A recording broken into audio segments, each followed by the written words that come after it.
ஒவ்வொரு கப்பலும் கண்டிப்பா பண்ண வேண்டிய 5 விஷயங்கள் இந்த வீடியோவில் ஷேர் பண்றேன். நம்பர் 1, கண்டிப்பா 2 பேரும் சேர்ந்து ஒரு சூப்பர் மார்க்கெட்டுக்கோ காய்கறி கடைக்கோ போய் கண்டிப்பா பொருள்லாம் வாங்கணும்.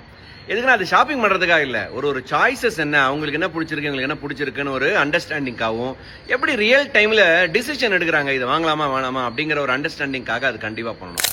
2வது, கண்டிப்பா 2 பேரும் சேர்ந்து ஏதாவது கோயிலுக்கோ இல்ல ஒரு சர்ச்சுக்கோ டெம்பிளுக்கோ ஸ்பிரிச்சுவாலிட்டியை டெவலப் பண்றதுக்காக கண்டிப்பா போனீங்கன்னா ஸ்பிரிச்சுவாலிட்டி வந்து பாண்டிங்கை நல்லா ஸ்ட்ரென்தன் பண்ணும். 3வது, ஒரு 1 ஹவராவது வாரத்துக்கு ஒரு தடவை ஃபோன்லாம் எடுத்து ஒதுக்கி வச்சுட்டு ஒரு deep conversation, I to eye contact வச்சுக்கிட்டு கண்டிப்பா ஏதாவது ஒரு சிரிச்சு பேசி ஜோக் அடிச்சு கண்டிப்பா எந்த ஒரு டிஸ்ட்ராக்ஷன் இல்லாம இருக்கணும். 4வது, கண்டிப்பா 2 பேரும் சேர்ந்து ஏதாவது ஒரு ட்ரிப்புக்கு அடிக்கடி போகணும்.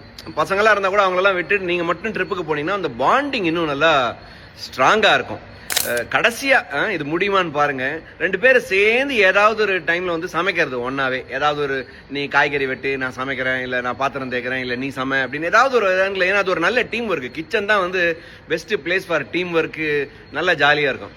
ஸோ இந்த 5 விஷயமும் எல்லா கப்பலும் பண்ணாங்க வச்சுக்கோங்களேன், கண்டிப்பா அவங்களுடைய ரிலேஷன்ஷிப் ஸ்ட்ராங்கா இருக்கும். நீங்க என்ன நினைக்கிறீங்க இந்த 5 விஷயத்தை பத்தி? நீங்க எதை ஃபாலோ பண்ணுவீங்க, இல்ல வேற ஏதாவது புதுசா ஃபாலோ பண்றீங்களா? கமெண்ட் பண்ணுங்க.